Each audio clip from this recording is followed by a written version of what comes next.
Raspredval Niva uchun.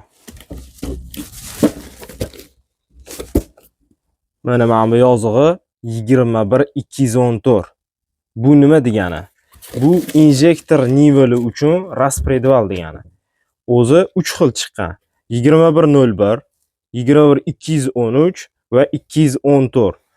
2101 hamma bilgan o'sha Jigulinani o'zida zavoddan chiqadigan Raspredval.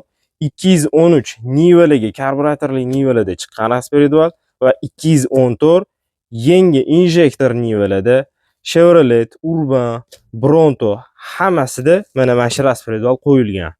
Endi uni farqini ochib ko'rib chiqamiz. Raspredvalni ochib ko'ramiz. Yangi plombada.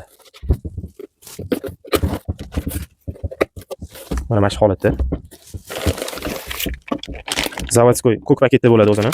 Ichida moylari bilan, mana moylari ham chiqqan.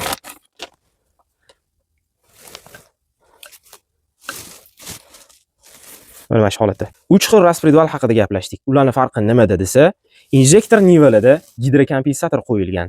Karburatorli nivada va Jigulida bu narsa bo'lmaydi. Uni qanaqa farqlab olamiz desa, idishida gidrokompensatorga moy trubka orqali keladi. O'sha trubka nay qotadigan joyi bo'ladi. Farqi shunda. Va yana undan tashqari nima farqi bor desa, kulachok, Raspredvalga qotirilgan kulachogida qotadigan joyida farq bo'ladi. Eski chipska yangi chipskaga to'g'ri kelmaydi. Farqi shunda. Va yana tortish kuchi oz bo'lsa ham kuchaytirilgan. Katta farq bermaydi, sportivniy bo'lmaydi, lekin farqi bor.